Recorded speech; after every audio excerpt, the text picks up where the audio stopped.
Welcome, everyone, to the Goddess Vibration Podcast. This is Ali. And this is Tiara.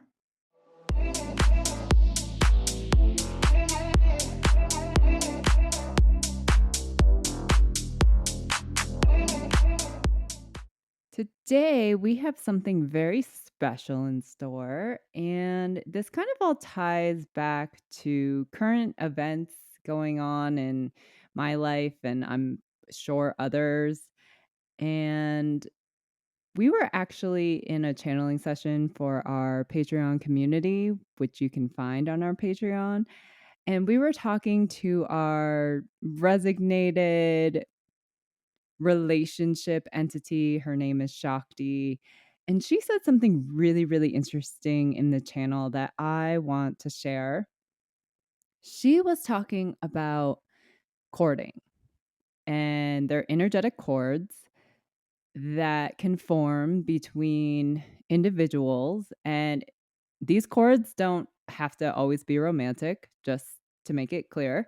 But in today's discussion, we're going to talk about him in kind of a romantic sense, where she was saying that when energetic cords form, they form to specific chakras where there needs to be specific lessons learned between the two of you. And I got to tell you, this shit blew my mind. And when I actually had the time to sit back and introspect on it and reflect on it, I was like, you know what? That makes a lot of sense. Because typically, when we meet people, we have a soul contract with them. And even more ironically, there's a very high probability that you and that person, know each other from a past life. So if that's the case, then of course there's going to be maybe karma there or some type of lesson that needs to be learned or some type of not even beyond lesson or karma, it's just forming a new connection, meaning that there will be something forming there, whether it's in aligned with karma, lessons, or energetic cords. This is an interesting topic because, I knew chords were a thing, and I knew that we sort of had these chords and connections in different ways to different people. I guess I never really considered the impact and how that can affect you. So, when I was exploring a little bit around um, the chording that I carry, particularly to my twin soul, I learned that it's often the case with twin souls that they have cords or connections to each of the chakras, but every single chakra ends up being connected, which kind of makes sense given that, technically he and I refer to ourselves as the same person, just in different bodies. So the concept of cording is so interesting because if you look at how to navigate it and how to deal with it, like you'll see things like, oh, you can cut these cords and there's this ritual you can use to disconnect this connection from this person and then you can clear yourself and move on. And I'm just like, is it really that easy? Like I've never been convinced that it was ever that easy to do, even though I've tried doing it. Like I've tried cutting cords to him and people multiple times. Um, so it kind of makes sense that there's so much more to it than what we're seeing out, on the internet, which is rife with misinformation and disinformation. So I'm really glad we're having this conversation. Yeah, it's actually really crazy that you can be corded at all seven chakras. Right. Right. I mean, and ultimately, like, I don't fully know the implications of that. Again, like when I discovered that that was a thing that could happen, I was just like, well, for him and I, it makes sense. But what exactly does that mean? Like, I know I spent the better part of a decade dreaming about him in different ways. And I know that he can sense my emotions. And sometimes I can sense like what he's thinking. And so I know that that all plays a role with the courting. But, outside of that, like, I don't quite fully understand the additional implications outside of oh my gosh, we have all these lessons we need to learn. So courting has always just been a very interesting topic, and something that has kind of fascinated me in different ways. I find courting totally fascinating. I We recently learned this, like, only a few months ago, and like I was saying, when I actually took the time to reflect, a lot of it started making sense to me. Now, I agree with Tiara. I don't know what every implication comes with courting, but I do understand enough that in order to make the cords go away, both parties need to extract the lesson. And Hmm. it makes it really confusing because it's like, okay, well, what if the other person doesn't wanna learn the lesson? Or what if the other person Right. doesn't properly heal? Then what? You're just courted to this person forever? And then what if they don't learn it in this lifetime? That means we're courted in the next lifetime? Like, there's all Right. these fascinating questions that I actually have around courting, but based on what I know and based on what we just learned, I'm kind of going through that right now with a connection of mine, and particularly where so let me back up first and just say that yes, I have had relationships before, but I would say that this person is someone that I've met while my spiritual gifts have really been kicked into high gear. And so navigating this relationship for me is a little bit different, obviously, because now I have my spiritual gifts I can use to help navigate it. And I don't know if it's actually really helping me or driving me more crazy. And I don't know if anyone else who has spiritual gifts who feel really connected to another person and the other person is either, just spiritually awakening or they're not awakened at all.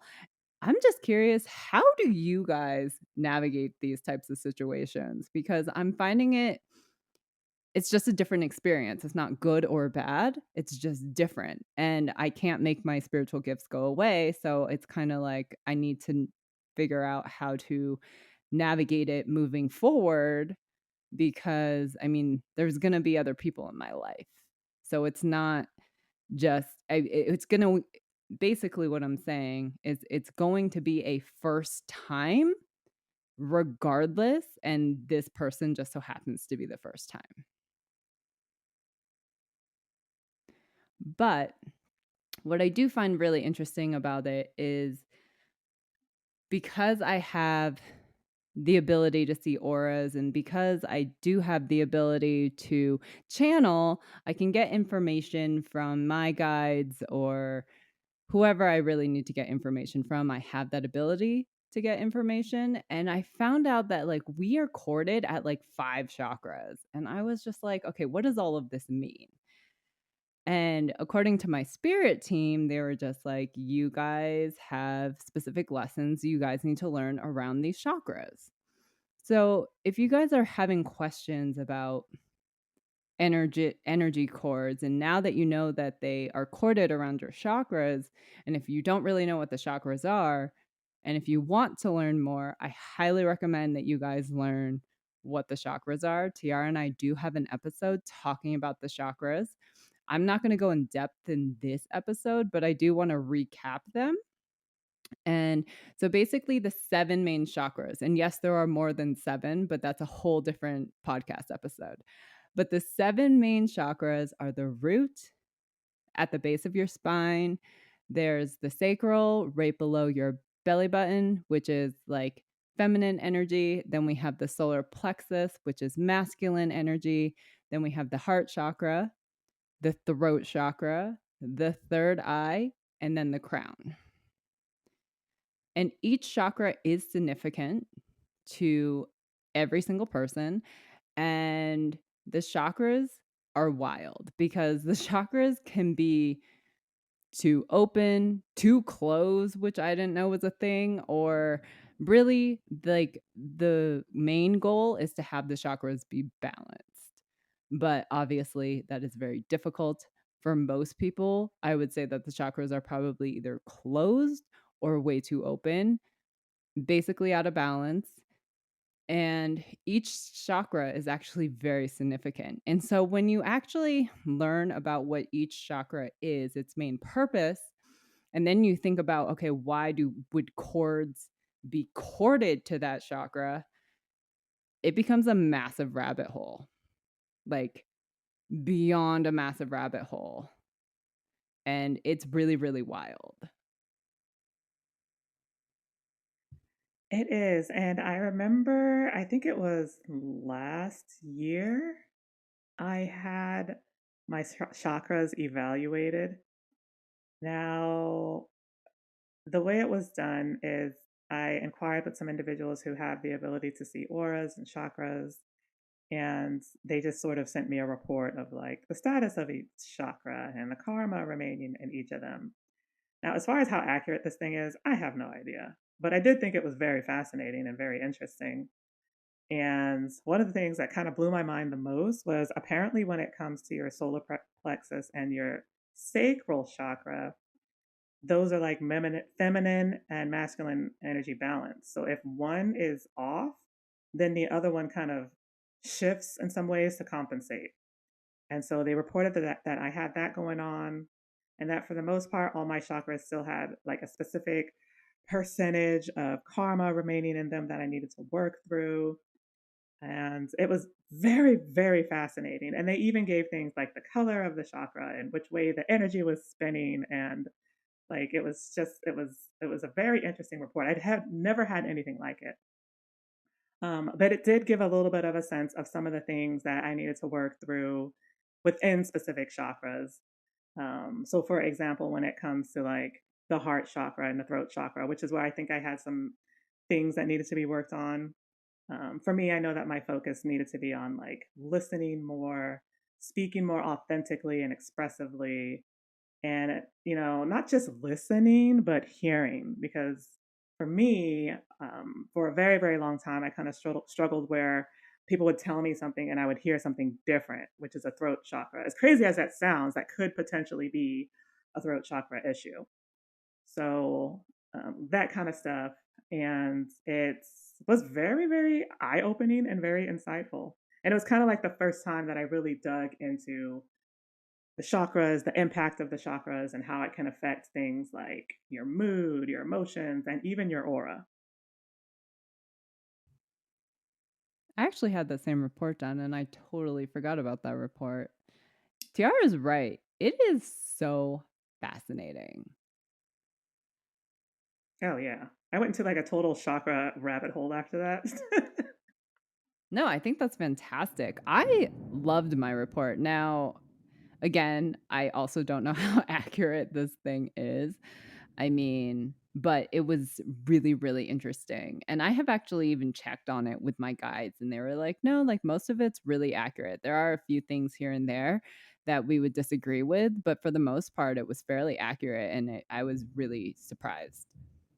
But in order to really understand energetic cords when it comes to relationships or the other person, you are going to have some type of knowledge around the chakras, which is why we kind of transitioned into this whole chakra segment of this episode, because it really is significant. Because if you find out you're corded at the heart chakra, well, you kind of have to know the purpose of the heart chakra to figure out, okay, well, why are we corded there, for example.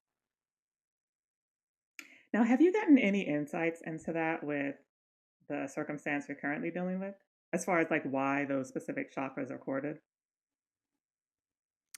The only thing that I know is that we have history there. We have history there and we have to learn a lesson. So I am fairly confident that I have met this person before in my past life. Hmm. I know that we definitely have a soul contract between us, and in regards to what is in that soul contract, I'm not going to share that, so please don't ask. But we do have a soul contract, and I understand why we met, because I am of the belief that nothing is coincidence. I used to think Wow, what a coincidence. Wow, what a coincidence. Nope, I don't think that anymore. I am a true believer in everything happens for a reason. Everyone we meet, there's a reason behind it. And as annoying or as frustrating as it can be sometimes, I also think of it as being extremely grateful because basically my whole thing is like what I know about reincarnation at this point is that if you don't clear it and if you don't resolve it and if you don't learn the lesson, then guess what? There is most likely you're just going to reincarnate and meet that person again until you do. So, as uncomfortable as situations might be, as annoying or as frustrating as situations might be, I also take every situation with like a new lens. I have a new lens and a new perspective around it where I'm grateful that I had this opportunity to do what needs to be done or clear what needs to be cleared or help whoever I need to help in that moment because if I don't seize the opportunity now, I'm going to have to deal with it later, guys. So, my question is, okay, so we know that the courting happens at the chakras and that it's tied to specific lessons. I'm just curious to know, an example of a specific lesson tied to a specific chakra and how that might play out. So, I mean, it's a little complicated for me because I have these courtings to my twin soul, but we're not in contact and we don't engage. So I'm not quite sure how we would ever navigate through any of those things or if that's even possible. But for those who are courted at, say, I don't know, the solar plexus chakra, I'm just curious to know what a lesson with another person tied to that specific chakra might look like. I mean, I can't answer that because I don't know what lessons those people need to learn. Well, we know that the solar plexus chakra is tied to self worth, personal power, strength, courage, confidence.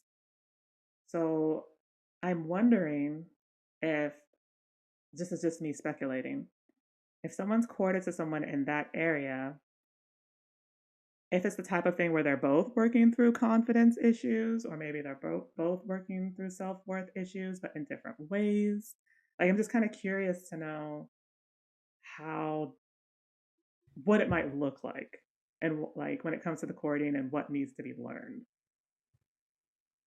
Again, I can't answer that because every individual has their own individual journey and their own individual things that they have to work through. But I mean, I would think that if two people, this is just me being speculative, Yeah. but I would think that if two people recorded at the solar plexus and say you have self worth issues, but say that you guys were in a relationship and, I don't know what happened in that relationship, but say one of you had a lot of self confidence and one of you had a lot of self esteem issues. And if you recorded, I would think that you would have to learn the lesson on why that cord is there Mm, and around, like for me, for example, again, this is speculative. This is not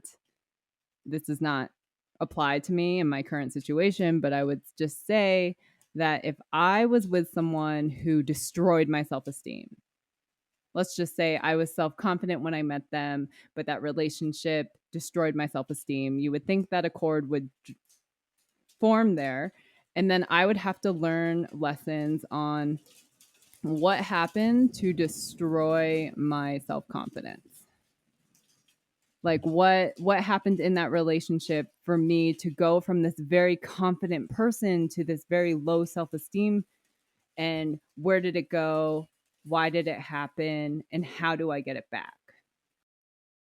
okay, so I'm thinking back then, that's actually helpful because it makes me think back to my last long term relationship. which was a marriage. And I don't know where we recorded, but I could see a chord potentially being at the solar plexus chakra because I did have substantial self worth issues and he did too, but we did in different ways. And so I'm wondering if, when it came to that specific relationship, if part of the things we were navigating through as a couple was those specific self worth issues. Because the thing with some of these like trauma bond connections is you almost like attract the person or a person who has similar wounding or like hurt that kind of complements your own wounding. And so, like, I know that I was very driven, very ambitious, but a lot of that, like, in that sense of confidence that I had, particularly when it came to like career and success, was a cover for very low self worth because I valued my worth based on external achievements. And, in that connection, like when it came to external achievements, for the most part, he was very supportive. It was just when I started shifting into trying to find other ways to uh, obtain that sense of worth and value that things started to get questionable in the connection. On his end, I know that he struggled with self worth in a different way. Like, I mean, I feel like we all have self worth issues in different ways. But for him, I think that it was very much like about presenting forth a specific image or persona that other people would find acceptable versus, you know, letting other people see that hurt individual that he potentially was. Just as an example. So it's just so interesting how some of these chords can manifest as specific lessons in different ways depending on the wounds that you guys are carrying. And that makes a lot of sense because I love how you mentioned trauma bonding because I think trauma bonding, I would say that over 90% of relationships today are trauma bonds.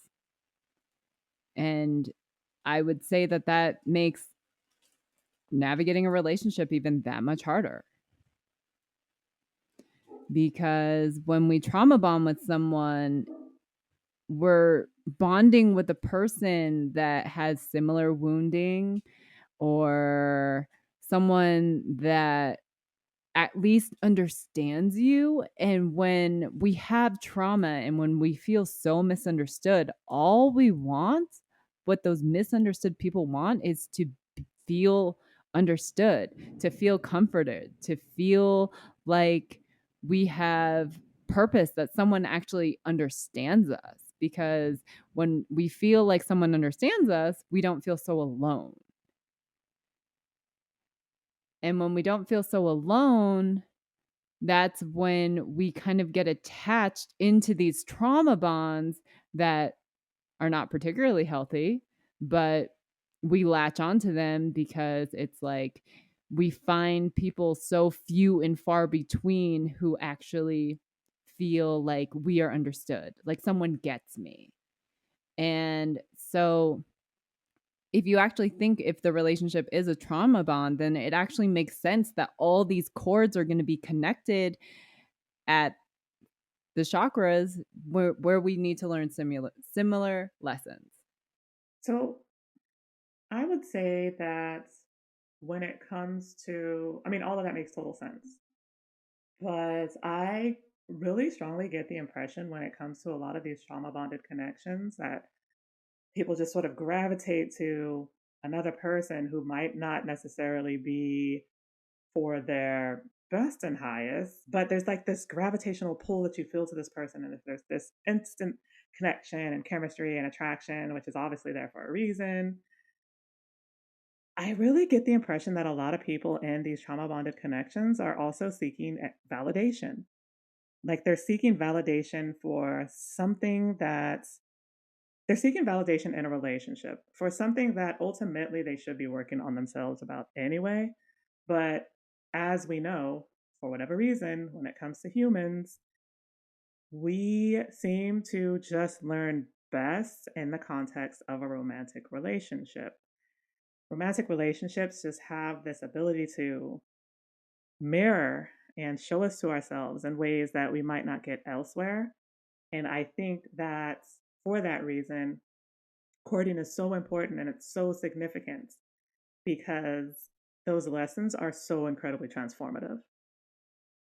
Now, I'm convinced that dreams are an indication of courting because, I mentioned my twin soul and how we have seven chords.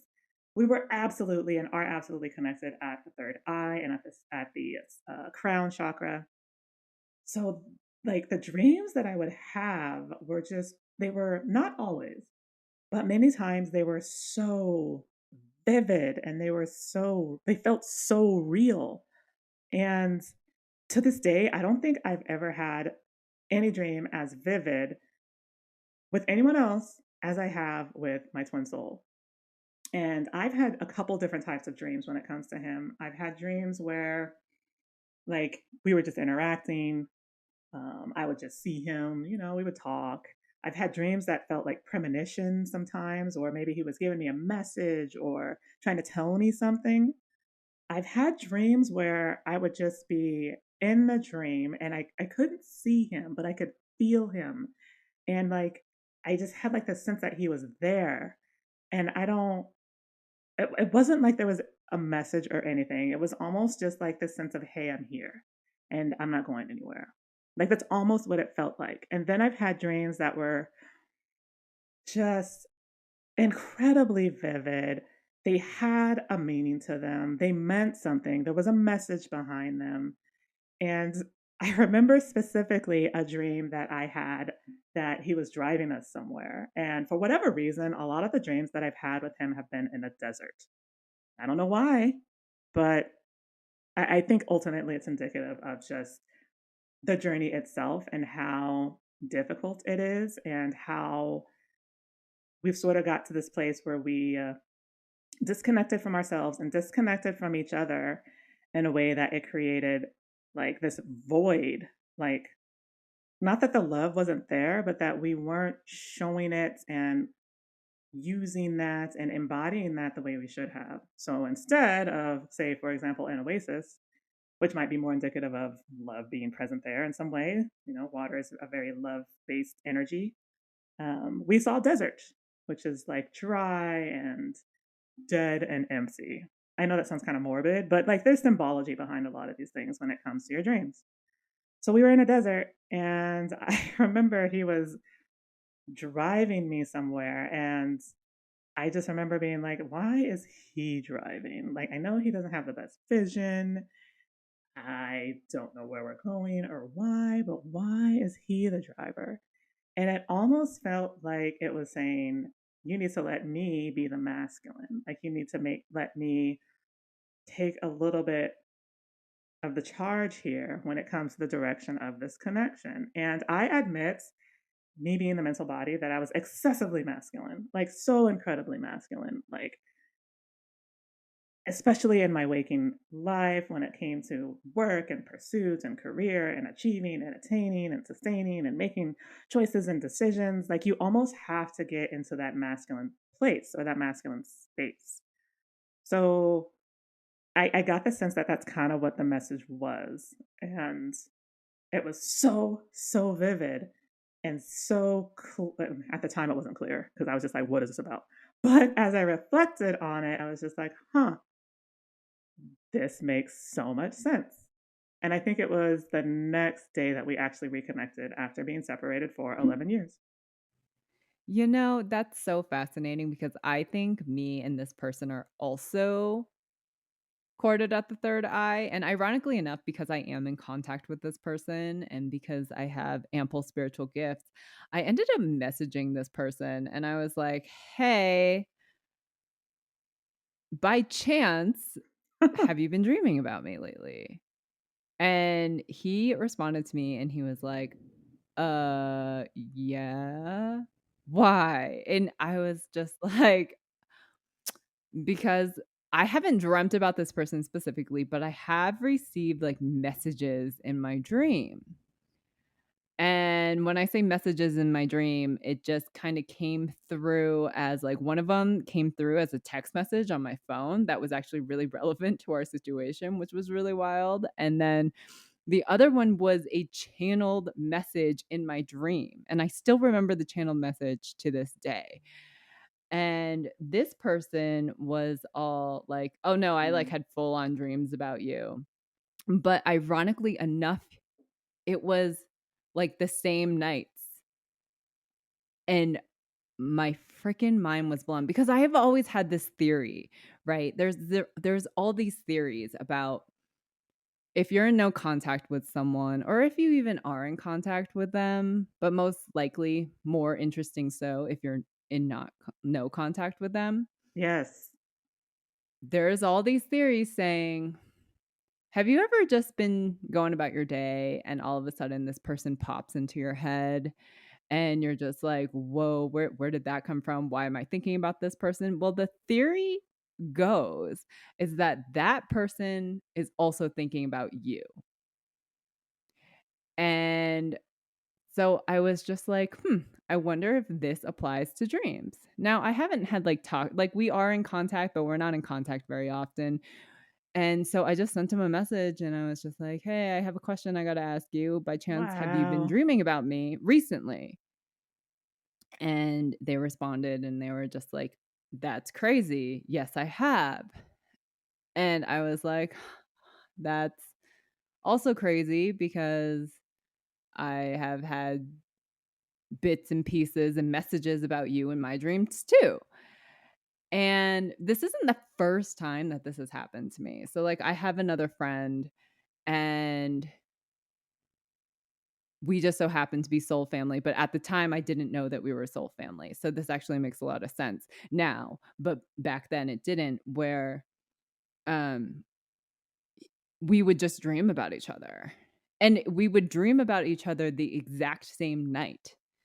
And I was just like, why does this keep happening? Like, what is going on? And I think that the energetic cords play a really big role in all of this. And that's why I'm saying, like, when I learned about the energetic cords and then being corded to certain chakras, I was just like, huh, I think I have a lot of cords with some of these masculines in my life at the third eye, which is why we are connected in the dreamland.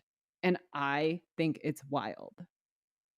That is so wild, and it makes me think, like, those what was it, like, 8 to 10 I actually think it was 8 years. The 8 years of dreams that I had about my twin soul, I just wonder how many of those dreams was he also having at the same time? Like, I still to this day don't know because, we're not connected, but it just makes me wonder if he was also dreaming on his end.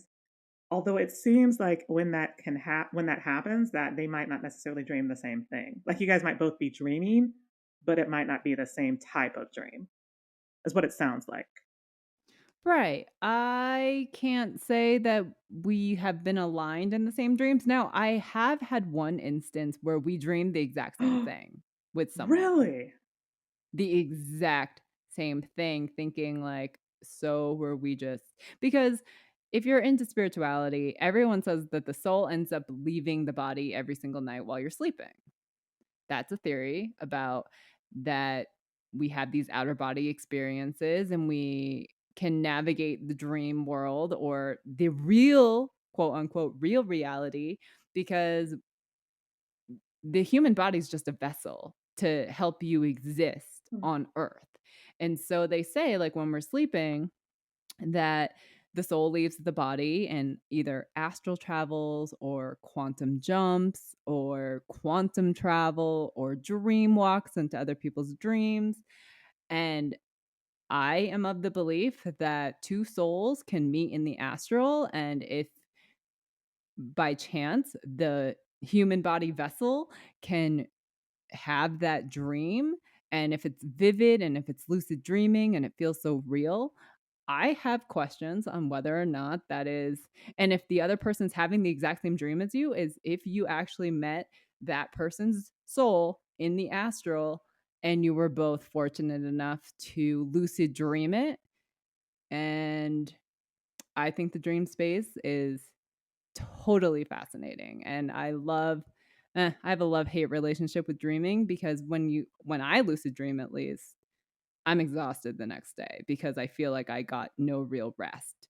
I feel like I was just awake in my dream state all day, and so that's the only reason why I don't particularly love lucid dreaming because I just don't feel well rested the next day, but I would take the not feeling well rested over what we can do in the dream space because I find it so It fascinating. is so fascinating, and it makes me think of because I think I don't know.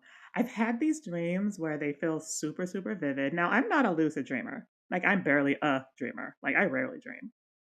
So when I do dream on those rare occasions, there have been a couple that felt so incredibly vivid and lucid, and I don't know why, but a lot of times they're either sensual or sexual or there's kissing or touching, and I can feel it. Like I can feel all of it.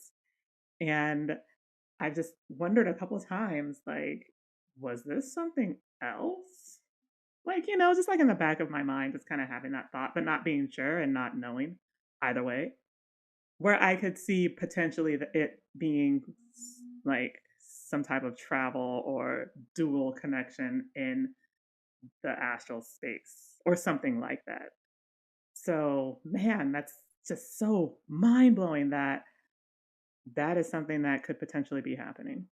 Oh, absolutely. Like my mind was blown when I had messaged this person and I was just like, "Hey, like, because I've never dreamt about this person before.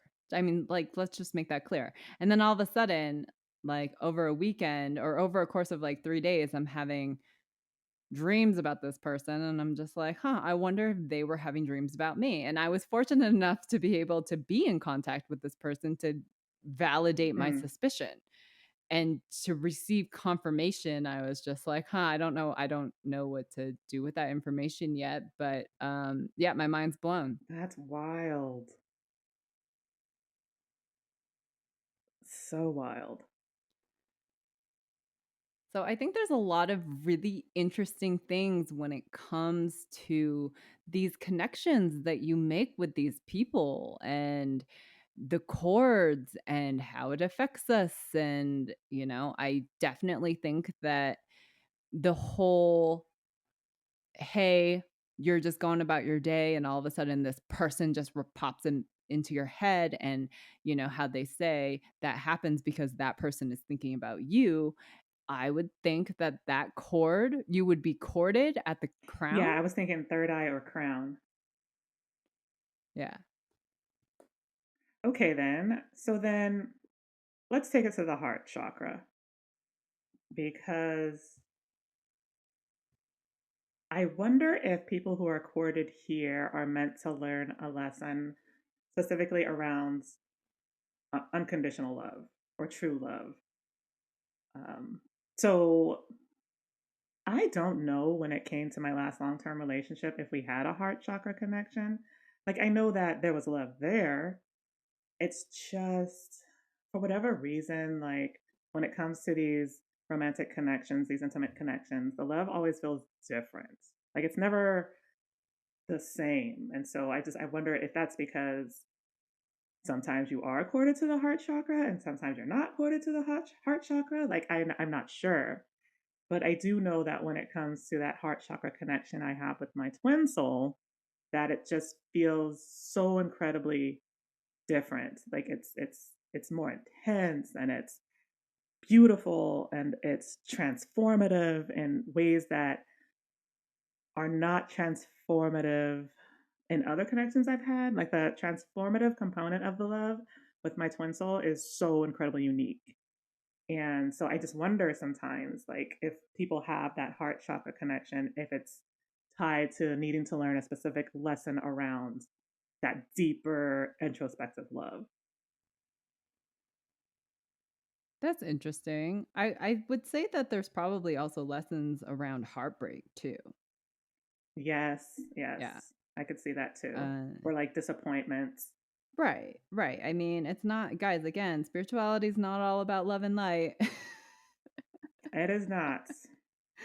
So, no, I would definitely say that there's shadowy aspects of the chakras too that definitely need to be highlighted here because we Mm, do have a shadow aspect and the chakras even have a shadowy aspect.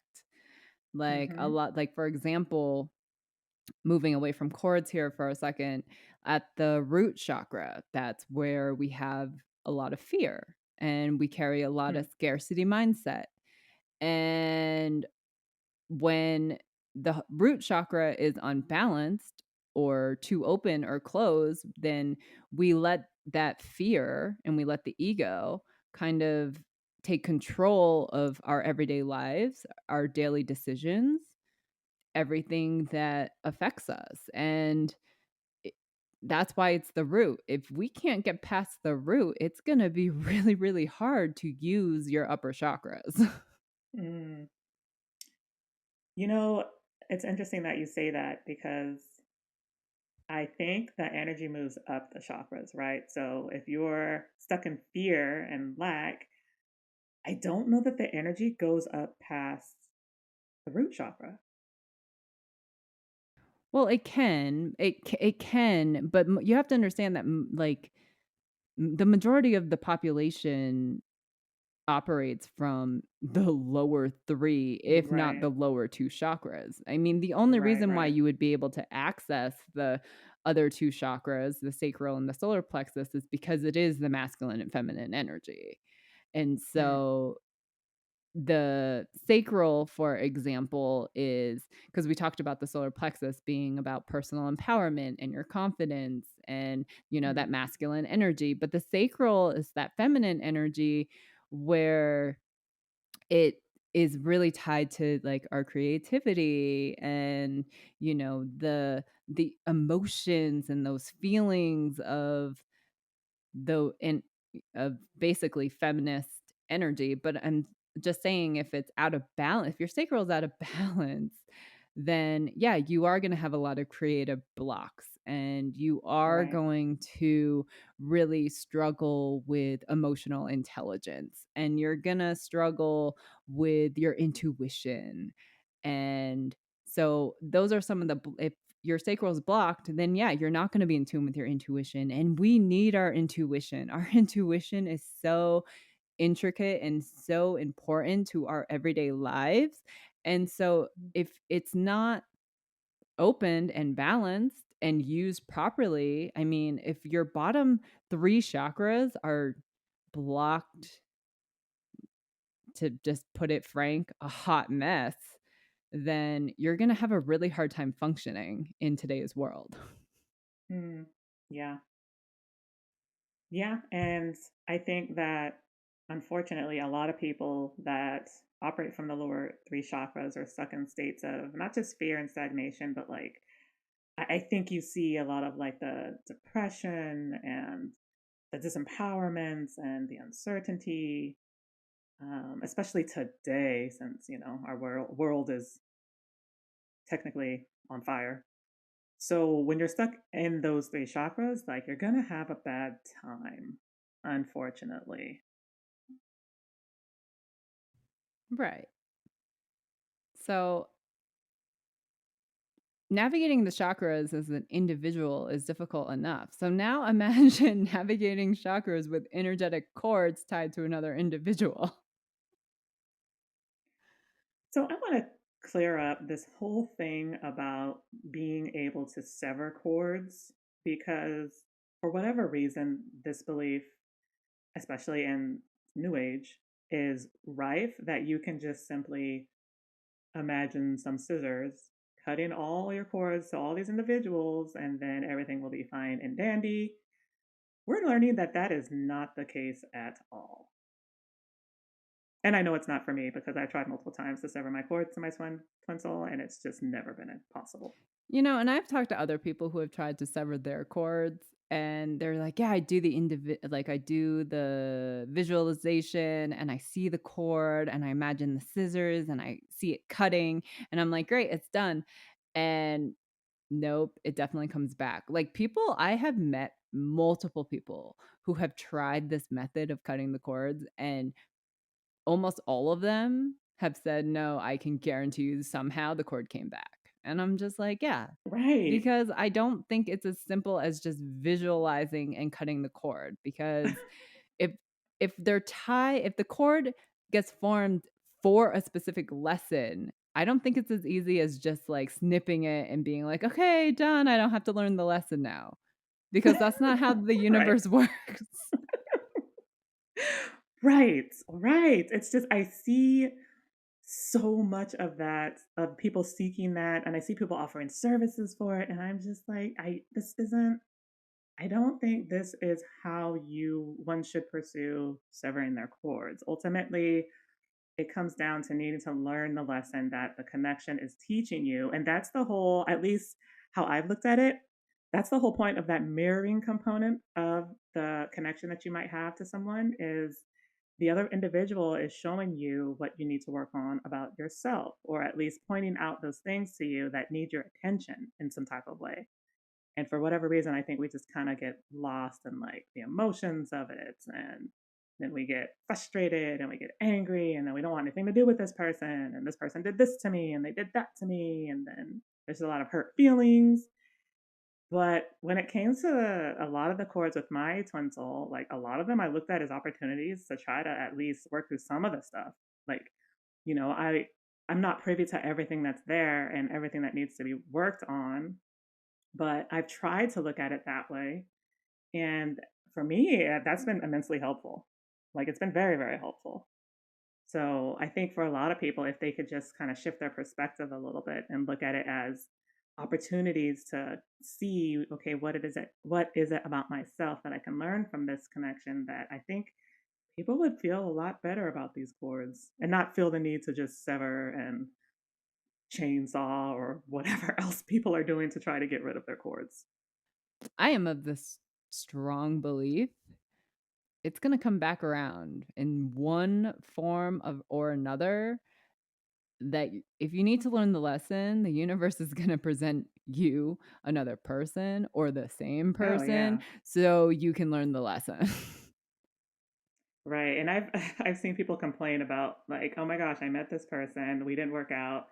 I met another person that's just like the last person that I didn't work out with." And I'm just like, "Why is this happening?" And I'm just like, "Well, that's because there was a lesson that you didn't capture in the prior person."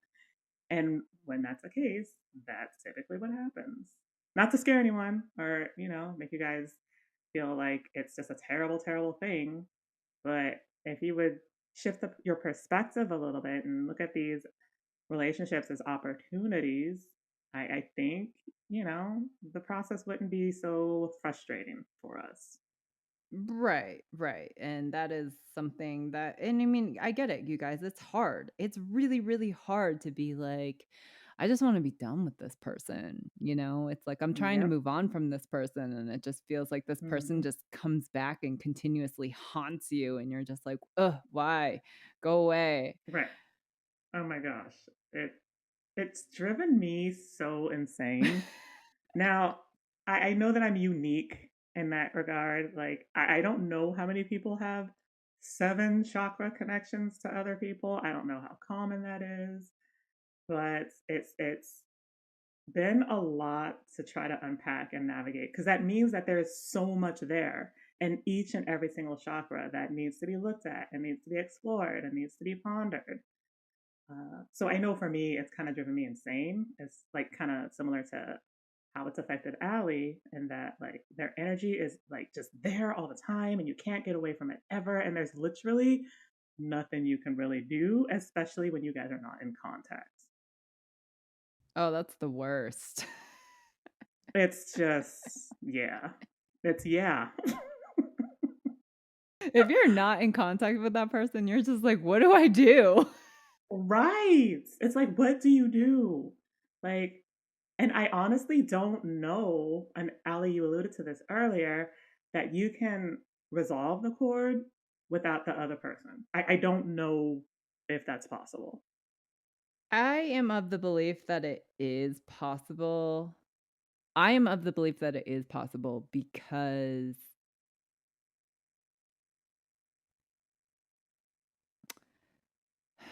Sorry, I'm just putting together my train of thought here. The reason why I think it is possible is if you'd put in the work and if you learn the lessons that you need to learn from that connection in each of the chakras, I believe that is the way for you to sever the cords. And that is actually something that my spirit team has alluded to Mm, because it's not very fair that you are just corded to this person for the rest of your life, especially if you put in the work. I was just like, there has to be mm, some type of reward if you're willing to put in the work in that connection on each of the chakras that you are actually corded to. And the mm. reward for me needs to be you get to sever the cord. Right. Okay, that's interesting. Now, if the other person doesn't wanna work on themselves and if the other person likes being courted to you, well, then, it's just I don't think how is that fair for the person who was able to extract the lessons and move on from the connection? Like, how is that fair that the person who doesn't wanna work on themselves or likes being courted to you just decides like, "Hey, I wanna stay courted to this person, and if it means I don't have to work on myself or extract the lesson to stay courted to this person, well, then that's easy. I'm gonna do it." Right. Right. I don't know. I don't know how that's fair. I don't know if it's fair. I don't know. But that is actually something that my spirit team has alluded me to is like, "Hey, if you extract the lessons, then the cords should just sever on their own from you." Hmm. Okay. But That's it still interesting. requires a lot of work. That's the only Yeah. thing. It's just people want the cords cut and not extract the lesson or, you know, work on themselves or even figure out why the cords are there. I mean, yeah, that's what most people are just like, "I don't want these cords, cut them, like, let's get rid of them," and then not do any of the work. Right. Because we all like to take the fastest, easy way because that's in our nature somehow. Yeah, I saw a TikTok which really, really deeply resonated with me where I think it was Mel Robbins, I think. I think it was Mel Robbins who was just talking about how humans are actually wired to take the easy route. Like, they want easy. Like, if there's an easy option, humans will 1,000% take it every time. That is so interesting. I wonder where that comes from. I remember you mentioning that, and I was just like, what is the evolutionary? This is like a whole other rabbit hole. What is the evolutionary benefit of taking the easy way all the time? Like, I personally don't know. Like, I don't know. It's just interesting that that's just something that we all carry at some part of our in some part of our psyche that we should always seek the easy way. I don't know if it's programming. I don't know if it's just something that comes from our primitive minds. It's just a very interesting concept. I don't know, but I mean, that's something that, like, I have really had to kick Tiara's perspective on, and, like, I trigger Tiara almost every day, you guys. And so, one of the things I was triggering with her, I was just like, "Stop," like, when she was pushing back about, like, what was comfortable, and I was like, "Yeah, the reason why it's comfortable is because it's easy, and as long as it stays Mm. easy, like, you're not gonna wanna push any further," and you're like, "Exactly," and I was just like, "Stop saying that like you're so proud of it." Like when Tiara talks about her ego sometimes, she brings so much pride, and I was just like, "I don't think that that's I think you're missing the point," because I hear the pride in her voice, and I'm just like, "Oh god, project. Yeah, You're a project." I am a project. I think there are a lot of projects out here these days. Absolutely, but I'm just saying that, yeah, even like Tiara was just like and she even said it, so, like, We've been trying to plan something for our birthday this year because it's a milestone, and, we were kind of just talking about different ideas, and, there was one that we were really highly considering, and she was just like, "Well, I think we should do that because it's easy." And I was just like, there it is again. Like, just because it's easy, she thinks that that's why we should do it. And I'm just like, just because it's easy doesn't mean that it's the right choice. That's true. That's true. We were looking at bookings for the Tomorrowland event, a Tomorrowland built event in South America, and I've never done a big festival I before, have. so Ali has. I haven't. So when I was looking at the ways to book, they have ways where you can book like the hotel and get the tickets and have your travel all taken care of in like one booking. And I was just like, well, that seems easy,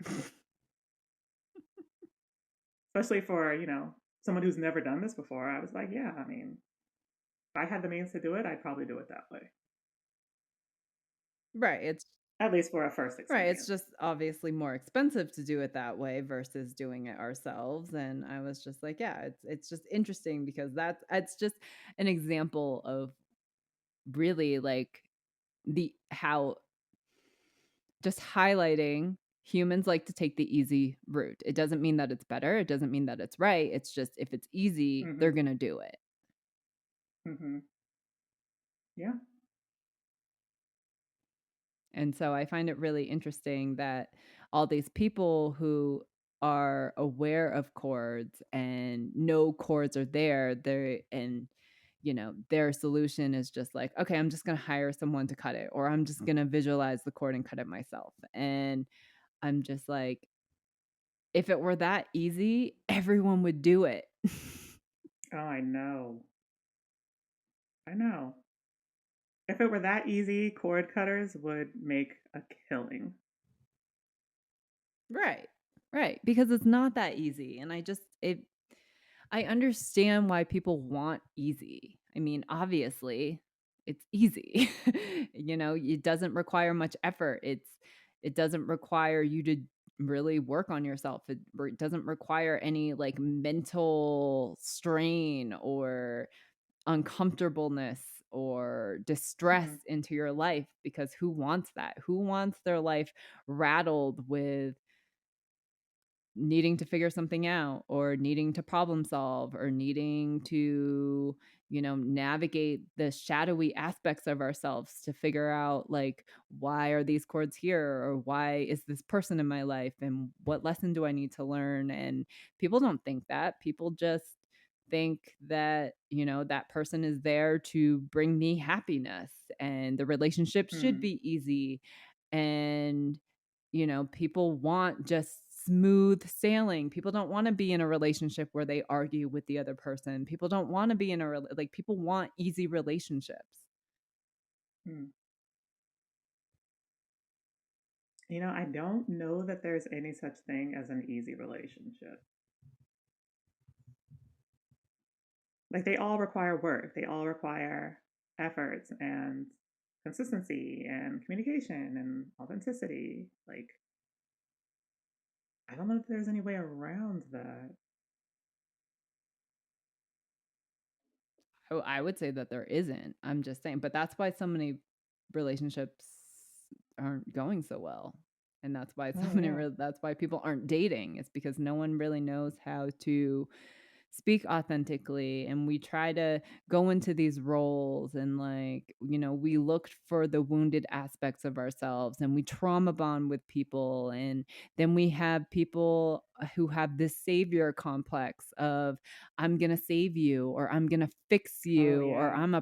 or you're a project, or I have low self-esteem, so let me take you on as this project so I can fix you to make myself feel better. Yeah. And there's all these different dynamics in these trauma bond relationships. And unfortunately, because we've lost the sense of connection and we've lost the sense of self just through technology, and it's just, I understand why dating is such a mess out there, but now we have this added layer of like if you really do connect with someone, and now all these energetic cords are being formed, and now there's this whole other layer of lessons and chakras and chords, and like it makes you look at relationships in a completely different way. I know for me, I definitely see relationships in a totally different manner now that I know that when these people come into your lives and energetic cords are going to form at certain chakras and there's certain lessons you need to learn.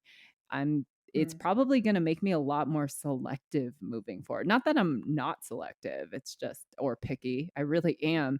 It's just it's I'm gonna probably view relationships completely in a different manner now. yeah, absolutely. And after witnessing that dynamic that I know you're dealing with, I think I probably will too. Just view relationships a little bit differently, be a little bit more selective, Oh, yeah, I mean, and Tiara's got a ton of things going on with a few different men that with a bunch of different chords, so I don't want to talk about it. yeah, I'm just fortunate that I'm dealing with one person right now. Tiara's got, like, 3, so Right. And nothing makes sense either. I'm just like, I don't know what to do with you. I don't know what to do with you. I don't know what to do with you. I don't even talk to you. Yeah. yeah, it's difficult to navigate, but I do wanna highlight, like, that relationships are just more than, you meet someone, you go out on a date, and if it goes well, then you start dating, and then you just sees where it goes because there's this whole other spiritual side of relationships where now Mm, spiritual, energetic cords are forming, and now there's lessons that need to be learned, and there's reason why those chords are there. And some lessons are very beautiful, and some lessons make you have to look at yourself. It's hmm. not all rainbows and roses and sunshine. It is not. It is not all rainbows and butterflies and fluff. So, thank you guys for listening in on this. I hope you guys learned something. And yeah, if you are in contact with, if you're just in the dating phase, or if you are in contact, or if you've been with someone for a while, and if you have like access to that person, and if you're feeling something like, hey, I wonder if that person's actually thinking about me. I'm thinking about this person. Just shoot them a message. I'd be really, really curious to know like how, you know, telepathy and like, that kind of stuff works where it's just, hey, you came across my mind, or hey, I dreamed about you. Did you by chance dream about me? I think you would be pleasantly surprised the way that I have been. Yes. And if you have anything to share around that and want to share, please do send us an email. You can find our email addresses on the website. We're always looking for feedback. We're always looking for any thoughts you guys might have about any of our episodes, or even if you've experienced something similar. So, always welcome feedback, and we would really love to hear from you guys. Absolutely. So thank you everyone, and I hope you guys have a great week. All right, take care, you guys.